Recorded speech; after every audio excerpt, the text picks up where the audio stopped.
Vladimir Poutine, il y a deux façons de voir les choses après ce coup de force avorté. Soit, plus que jamais, c'est lui le chef, Prigojine out en Biélorussie, soit il est affaibli et il doit montrer qu'il y a un patron qui tient le manche. Les images que vous allez voir, on ne les avait pas vues depuis des années. Vladimir Poutine se la joue à la Emmanuel Macron. Vladimir Poutine renoue avec les bains de foule. Vladimir Poutine en bain de foule, je ne sais pas si un seul d'entre vous se souvient de l'avoir vu, là encore en mémoire. Ça fait vraiment très longtemps. Eh bien, le voilà qui se remet à cet exercice. Découvrons ces images. Voici les indispensables avec Aurélie Blonde. Bonsoir Aurélie. Bonsoir David, bonsoir à tous. Quelles sont ces images ? C'est une scène, David, particulièrement surprenante. Elle se déroule hier soir au Daghestan, dans le centre-ville de Derban, la capitale régionale. On y voit le président russe approcher d'une petite foule compacte de plusieurs dizaines de personnes pour serrer des mains, distribuer des bises. C'est ce qu'on appelle communément un bain de foule. Regardez, les téléphones portables se lèvent, des mains tentent de le toucher. Effet très inhabituel, il joue le jeu, il touche. Il embrasse, il dépose par exemple un baiser sur la tête de cette petite fille, puis accepte de se prêter au jeu des selfies avec elle. On se pince pour y croire, nous avons vérifié dans le détail. Il faut remonter à février 2020 pour retrouver de telles images. C'était il y a plus de 3 ans. À l'époque, à Saint-Pétersbourg, Vladimir Poutine s'était mêlé à la foule. Il avait répondu à une habitante qui l'interpellait pour son inaction. La scène avait déjà été considérée comme très inhabituelle. Ces derniers mois, ces dernières années, on était plutôt habitué à ça. 2 mètres, 5 mètres, 10 mètres de distance avec son interlocuteur.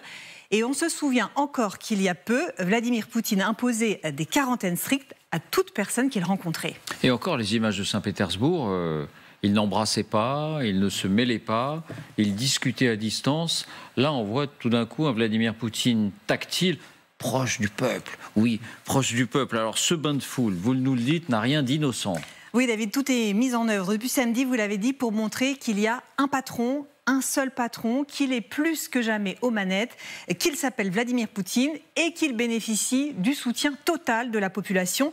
La télé russe s'est empressée de commenter ces images. Здравствуйте, дорогие друзья и товарищи. Давайте начнем с вами с кадров дня. Крики, визги, аплодисменты, буквально мольбы о совместном фото. Путин приехал в Дербент и пошел в люди. Президента, судя по этим максимально заряженным на эмоции кадрам, встретили так, что даже рок-звезды могут курить в сторонке. И это на фоне зубоскальства коллективного Запада о том, что после пригожинского мятежа президентская власть в стране перестала быть крепкой. Путин доказывает, что все ровно наоборот. Где еще так встречают национального лидера? Где вообще так кого-то встречают? Il paraît qu'Emmanuel Macron rêve d'avoir une télévision comme ça, disait Jean, je vous dénonce Jean, pendant qu'on découvrait ces images. Aurélie. Nous avons fait le calcul, David, cette semaine, Vladimir Poutine est apparu 10 fois en 4 jours. 3 fois lundi, le matin il parle économie à destination de la jeunesse, le soir il s'adresse à la nation, puis ce même soir il préside une réunion sur la sécurité. 2 apparitions mardi.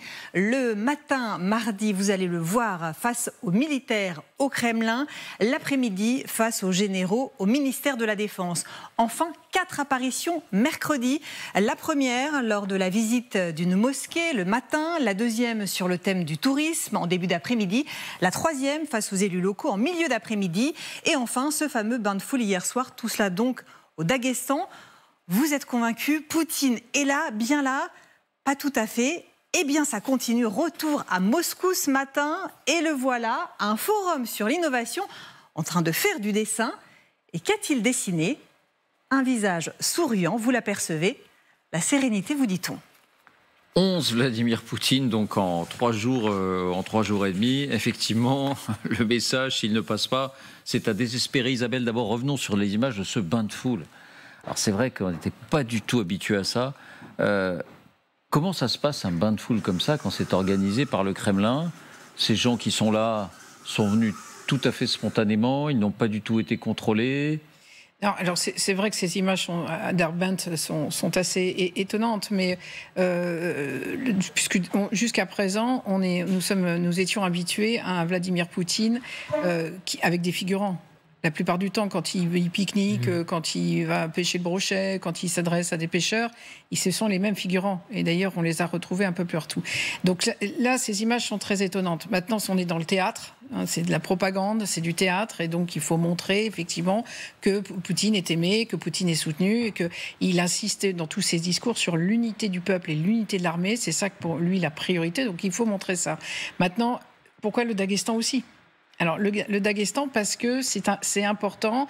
D'ailleurs, il y a eu des graffitis tout de suite au Daghestan qui ont été posés pendant la tentative de mutinerie en disant le Daghestan libre. Donc, c'est déjà une région qui est très sensible, mais on ne sait même pas, pour vous dire à quel point la Russie est un trou noir, on ne sait même pas quand est-ce que ces images ont été tournées. Oui. Qui vous dit qu'elles ont été tournées à ce moment ? On ne peut pas en être certain. On ne peut pas en être certain. C'est-à-dire qu'on est toujours ce qu'on appelle en Russie dans la makirovka, c'est-à-dire le camouflage. C'est un terme militaire, c'est du camouflage, c'est de la propagande en permanence. Et donc il faut montrer à la télévision, il faut montrer aux Russes que voilà, Poutine est populaire, qu'il a maintenu l'unité du peuple et l'unité de l'armée, et c'est ça qui va sortir. Est-ce que ça ne nous indique pas, pardon Jean, allez-y. Ça ne peut pas être un sosie ? Alors venons-en au sosie, pardon. Tout est possible, bien sûr, tout est possible, franchement, mais on ne peut pas non plus le dire avec certitude. Ouais. Nous n'avons aucun élément pour affirmer que c'est un sosie. Alors il y a un compte, je ne sais pas si on a le nom de ce compte, on le regardait tout à l'heure ensemble avec l'équipe, qui dit c'est un sosie, et qui dit c'est évident. Regardez, donc, le 28 juin, c'était hier. Le 26 juin, c'était lundi. À 48 heures d'intervalle, on n'a pas le même Poutine. À droite, on a le Poutine du Daghestan. Et lundi, on a le Poutine du Kremlin. Et ces personnes disent, mais regardez le bas du visage, regardez le regard, ça n'est pas du tout le même. Alors, nous, et ça nous est arrivé de nous interroger, on ne va pas le faire à chaque fois, mais là, c'est vrai que sur les réseaux sociaux, c'est revenu en boucle, ça revient en boucle. Ce sont des observateurs du Kremlin qui le disent. Je ne sais pas si vous êtes capable de trancher en regardant ces deux photos. Ça paraît difficile. C'est vrai qu'on peut avoir un doute, mais on n'arrivera jamais à la... Ce qui est troublant, c'est qu'il embrasse les gens, parce que quand même, il a manifesté une paranoïa extrême pendant 3 ans. Et là, d'un seul coup... Bien plus que 3 ans. Pardon ? Bien plus que 3 ans. Oui, je veux dire, tenir ses interlocuteurs éloignés, la quarantaine, etc., tout le monde très loin. Et là, d'un seul coup, il va jusqu'à embrasser des gens, dire qu'est-ce qui s'est passé, pourquoi un tel basculement. Bon, c'est vrai que nous-mêmes, on est sortis des périodes de confinement aussi, mais là, quand même, c'est ça qui me fait... Là, pour le coup, je croyais pas trop à ces histoires de sosie, mais là, c'est troublant. Est-ce qu'il n'a pas été branlé par cette opération de Prigojine mentalement et que ça aurait... Ah oui. Voilà, il s'est rendu compte que finalement le pouvoir était peut-être faible et qu'il fallait rétablir un contact, d'où ces images de propagande. C'est-à-dire qu'à contrario, on ne peut pas s'empêcher de se dire... Il y a quand même un lien. Il a dû être réellement ébranlé pour revoir à ce point la façon dont il se présente aux Russes. Vous vous rendez compte que les autres étaient à 250 km de Moscou, personne ne s'opposait à cette marche, et Isabelle a raison. Je veux dire, toute l'histoire de ce qui s'est passé reste à écrire. Voilà. On n'a pas la moindre idée de ce qui s'est passé. Est-ce qu'il n'aurait pas pu rentrer dans Moscou et prendre le pouvoir ? Sauf qu'en même temps, on voit assez mal cette colonne avoir la capacité de prendre une ville de 10 millions d'habitants. Enfin, non mais attention, là on est dans un théâtre, dans une propagande où il va essayer de retourner l'image, c'est-à-dire il n'y a pas eu de bain de sang. Il va être populaire pour ça, Poutine. C'est-à-dire que la grande angoisse des Russes, c'était qu'il y ait un bain de sang. Une guerre civile. Et donc, il a insisté, d'ailleurs, Poutine, sur ces mots-là. Il y a un risque il le dit lui-même, il y a un risque de guerre civile, etc. Il faut l'unité. Il va insister là-dessus. Et pour lui, donc là, il se montre un bon père de famille et un bon père d'un peuple. Mais est-ce que ça peut marcher ? C'est ça la question qui vient à l'esprit. 11 apparitions en 4 jours. C'est un blitz. C'est un rouleau compresseur. Avec ces images, je suis près du peuple, le peuple m'aime, m'adore, m'embrasse, me touche. J'assume, je suis près du peuple, je suis là, et il n'y a pas eu de bain de sang. C'est ça le message. Je voulais poser une question à Mme Mandros, si David me le permet.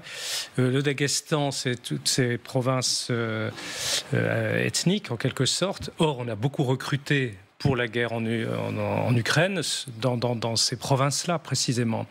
Et on se souvient de mères, de soldats pas contentes, etc. Alors, est-ce qu'il va au Daghestan, justement, par rapport à ces mouvements de contestation, de famille, de mères? Parce que c'est pas à Moscou et à Saint-Pétersbourg qu'on a recruté. on le sait. Non, effectivement, il y avait eu même des manifestations de maires dans ces régions-là pour protester contre la mobilisation partielle, comme elle a été appelée. Oui, et ce sont des territoires sensibles. C'est-à-dire que le Daghestan est mitoyen de la Tchétchénie, par exemple, mais il y a aussi l'Ingouchie. Et ça, c'est tout. Le Caucase du Nord est toujours une région sensible. Il ne faut pas que ça s'enflamme. Et encore une fois, on a vu des graffitis apparaître très très rapidement, Daghestan libre. C'est-à-dire que certains se disaient il va y avoir un putsch, il va y avoir quelque chose, et hop, on va être libre. Le sujet pour la Russie, ça va être de conserver son unité si jamais il y avait un coup d'État. Ça, oui, ça serait une vraie question.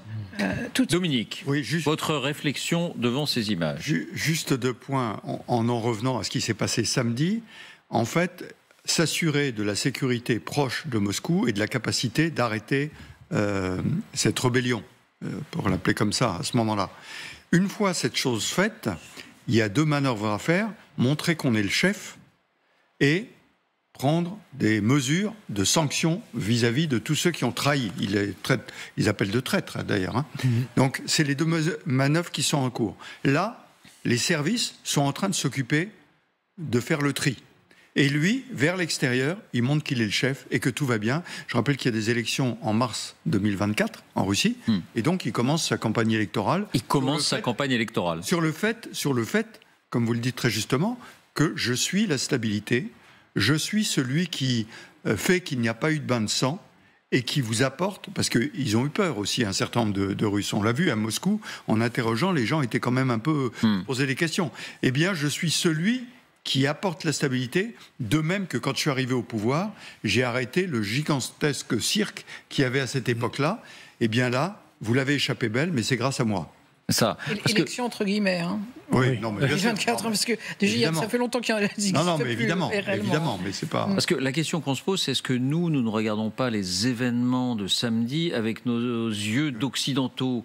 Nous pouvons dire, tiens, toute cette journée de samedi, l'armée n'a pas su arrêter Prigojine. Tiens, toute cette journée de samedi, à aucun moment la population ne s'est manifestée pour soutenir Vladimir Poutine ou le régime face à cette tentative. Mais au fond, est-ce que les Russes le savent? Je dis regarde occidentaux parce que, écoutons la dernière intervention d'Olaf Scholz, donc le chancelier allemand, et voilà ce qu'il dit sur la stature de Vladimir Poutine aujourd'hui en Russie. Ich glaube schon, dass geschwächt ist, weil das ja zeigt, dass die autokratischen Strukturen, die Machtstrukturen Risse haben und dass keineswegs er so solide und fest im Sattel sitzt, wie er immer wieder überall behauptet. Auf alle Fälle wird das sicherlich langfristig auch Auswirkungen haben in Russland. Montage Baptiste Amossé. Et au fond, est-ce qu'à la lumière de ce qui est en train de se passer, opération séduction et opération affirmation de Vladimir Poutine, ça n'est pas l'inverse qui peut se produire? C'est-à-dire qu'au contraire, ça peut sembler affirmer son pouvoir. Est-ce qu'on peut répondre à cette question? Alors quand Scholz dit à long terme ça aura des conséquences, oui, ça c'est certain. Mais à quelle échelle on place le long terme? Si c'est dans 15 ans... Voilà. Donc, mais ça fait, comme tout autocrate, ils finissent par s'affaiblir à un moment donné. Bon, peut-être le moment commence à être délicat pour Vladimir Poutine. Mais encore une fois, il a tous les instruments dans la main. Et l'armée ne s'est pas désolidarisée de lui. L'armée a tenu bon, et ça il va s'en prévaloir. Oui, il n'y a pas eu de manifestation en Russie, mais parce qu'il n'y a plus de manifestation du tout. D'ailleurs, contre la guerre ou pour la guerre, il n'y en a même plus. C'est-à-dire que les gens ont maintenant pris l'habitude de ne pas la manifester, et que surtout, les Russes ont attendu de voir comment ça allait se passer. C'est-à-dire, c'est comme en 91 ou en 93, quand le Parlement avait été bombardé, il y a un effet de sidération, et puis finalement, ça passe toujours assez vite. Donc ils regardent comment ça va se passer. Ça veut pas dire qu'il n'y avait pas d'inquiétude, bien entendu, beaucoup. Mais on regarde d'abord ce qui va se passer, et puis ensuite on voit. Et là, rien n'a flanché. Alors ça nous paraît extraordinaire. Oui, c'est extraordinaire. C'est un épisode sidérant. Un groupe là comme ça qui rentre dans le territoire de Russie, qui arrive. Bon, ça nous paraît sidérant. Mais en fait, je pense que le fait qu'il n'ait rencontré aucune résistance a été joué justement. En revanche, s'ils étaient arrivés à Moscou, là, je pense que le scénario aurait été complètement différent. Oui. C'est pour ça qu'on ne peut pas ne pas s'interroger, finalement, après coup, ce que je laissais entendre tout à l'heure, enfin, c'est une hypothèse tout à fait personnelle, c'est qu'en fait, on a laissé faire on a laissé faire, et puis après, il y a eu la fin de partie. Mais ce qui est on a quand même... toujours tendance, pardon Yves, de dire ça, et c'est pas désobligeant, mais on a toujours tendance à imaginer que tout est organisé, que tout est conscient, que tout est... C'est le contraire de ce qui se passe en Russie. C'est le contraire de c'est toujours un désordre. Donc rien n'est organisé. Dans le sens contraire de ce que je viens de dire, il y a quand même son discours du samedi matin, où là, on est en 1917, c'est le coup de poignard dans le dos. L'heure est très grave. Alors, on ne sait pas à qui se compare, est-ce que c'est à Nicolas II mais apparemment, il n'aime pas beaucoup Lénine, hein, il nous l'a déjà dit à plusieurs reprises. Je déteste. Voilà. Ce qui a été organisé, pardonnez-moi, mais c'est la défense de Moscou. Avant, de quelles troupes disposait-il pour arrêter sur la route Pas grand-chose. L'aviation, oui, on pense que l'aviation aurait pu intervenir et n'est pas intervenue. Et c'est là un sujet supplémentaire avec Sourovikine, mais pas seulement. Mais le sujet est simple. Il faut regrouper les forces là où elles peuvent être efficaces. Et la défense de Moscou a été bien organisée. Sur la rivière au sud, on casse les ponts, on met les forces et on l'arrête. Et l'aviation pourra en plus frapper les colonnes. Donc, c'est là que Prigojine s'est retrouvé tout seul. Il a regardé, mais ceux qui devaient venir avec moi, il n'y a personne. Et je suis tout seul. Et mes 10 000 hommes, ça ne me permettra pas de prendre Moscou, effectivement. On restera stupéfait de voir que ce convoi, face à lui, ce sont des ouvriers avec leurs pelleteuses qui sont venus creuser des tranchées dans l'autoroute, démolir l'autoroute, qui a été réparée d'ailleurs le surlendemain, alors que jusqu'à présent l'armée n'avait rien fait. Oui, Jean. Il y a un précédent intéressant, il faut le regarder, c'est 2016, le coup d'État en Turquie. Parce que là, il y a eu un affrontement entre les forces armées, ce qui n'a pas eu lieu cette fois-ci en Russie, et dont Erdogan est ressorti renforcé. Il a fait une purge d'une brutalité inouïe, purge qui n'a pas seulement touché l'armée, mais qui a touché l'ensemble de la société civile. Les intellectuels, les opposants, les Kurdes au passage, parce qu'ils donnent toujours un coup sur les Kurdes, comme les Allemands, les nazis faisaient avec les Juifs, donc c'est toujours la même chose. Donc ils ont tapé sur les Kurdes. Mais le résultat, c'est que Erdogan aujourd'hui apparaît comme totalement indéboulonnable, et les élections, là, pour le coup, ont lieu, à la différence de la Russie. Alors, qu'est-ce qui va se passer ? Alors, est-ce que ça peut, un scénario qui peut se jouer en Russie ? La différence, c'est que Erdogan, à l'époque, n'était pas en train de mener une guerre de conquête à l'extérieur, sacrée différence, donc il n'était pas déjà affaibli. Deuxièmement, il y a les fameux mouvements irrédentistes, dont tu as parlé vous avez parlé il y a quelques minutes. Donc la volonté d'indépendance du pourtour de l'Empire russe, une fédération russe qui se fragilise un peu plus à chaque fois, ce qui n'est pas le cas de la Turquie. Il y a une nation turque qui existe. Il y a une nation russe, oui, la Russie blanche, si vous voulez, mais le reste, ça n'existe pas.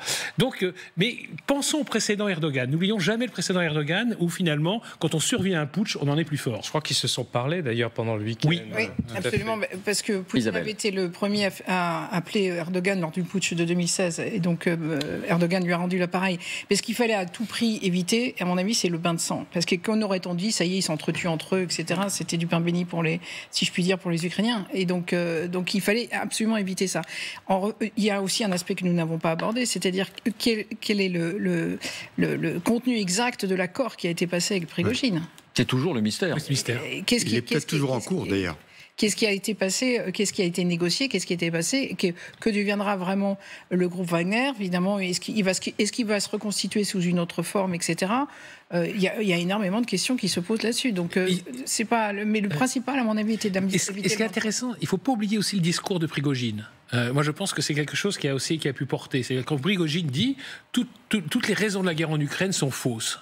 Et là, c'est quand même un moment extrêmement fort. Il a brisé le voile. Il a déchiré le voile. Et ça n'a pas été vu que par 10 personnes. Ça a été vu par énormément de personnes. Donc en clair, il nous a menti. On fait une guerre pour rien. Donc ce que nous disons, eh bien, c'est Prigojine qui s'est battu et qui a obtenu la seule victoire symbolique en Ukraine ces derniers mois, donc Bakhmout, qui le dit, c'est pas rien, j'ai perdu des milliers d'hommes et je vous le dis, on nous a menti.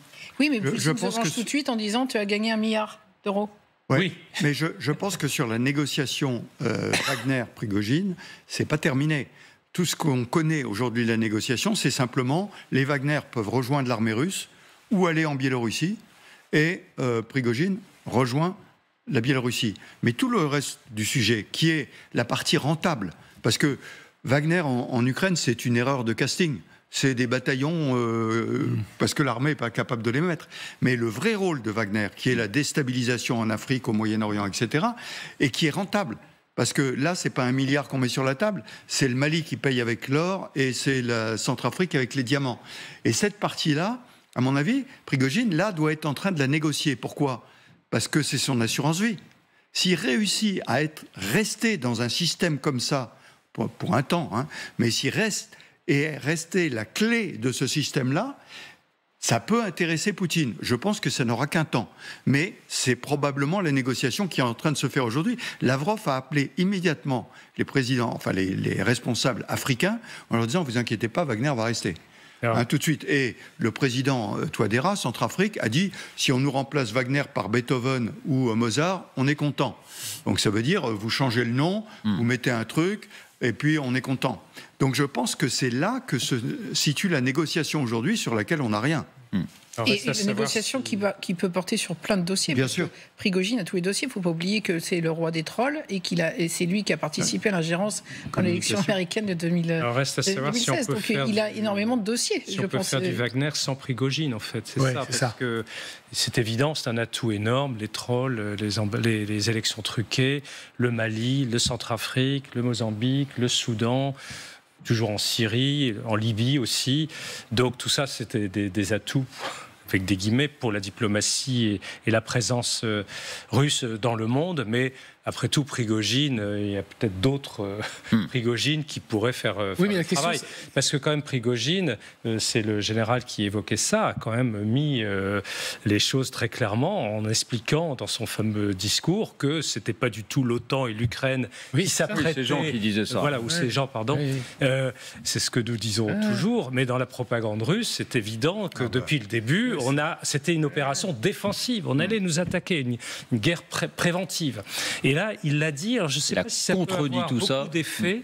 Je ne sais pas si ça peut avoir des effets sur la qui n'est pas clair aussi. Toujours sur Prigojine. Est-ce que Prigojine peut être remplacé et Wagner continuer ? C'est un sujet parce que là, effectivement, Isabelle a raison de le rappeler. Parce que ce qu'a répondu Poutine, c'est jusqu'à présent, il niait tout lien entre l'État et Wagner. Et maintenant, il dit, en fait, non, c'est une émanation de l'État. Donc, à quel point Prigojine était une marionnette ou pas ? Quand même, il ne faut pas oublier que ce type lui servait du vin et lui préparait ses plats de pâtes il y a 10 ans encore. D'ailleurs, c'est quand même un truc de dingue. Comment on peut devenir chef de guerre en l'espace de 10 ans ? Bon, je retiens votre formule, Isabelle. En Russie, on s'imagine toujours que tout est organisé. Oui. Rien n'est organisé. C'est souvent le désordre. C'est souvent le désordre. Il faut garder ça en tête. Mais nous, occidentaux... On appelle ça stabilité. On appelle ça stabilité, surtout à la télévision. Voilà. Merci beaucoup Isabelle, Jean-Yves et Dominique d'avoir animé 24 heures avec moi. Place au parti pris. Nous rejoignent Jean-Michel Apathy pour la politique, Abdou Selmani pour l'international, Pascal Perry pour l'économie. Bonsoir à vous trois. Prenez place. Et celui qui va commencer aujourd'hui signera son dernier parti pris. Jean-Michel, je ne veux pas vous mettre la boule au ventre. C'est l'avant-dernier pour être précis parce que je suis là demain aussi. Ah bah, vous êtes là demain. C'est le dernier avec vous.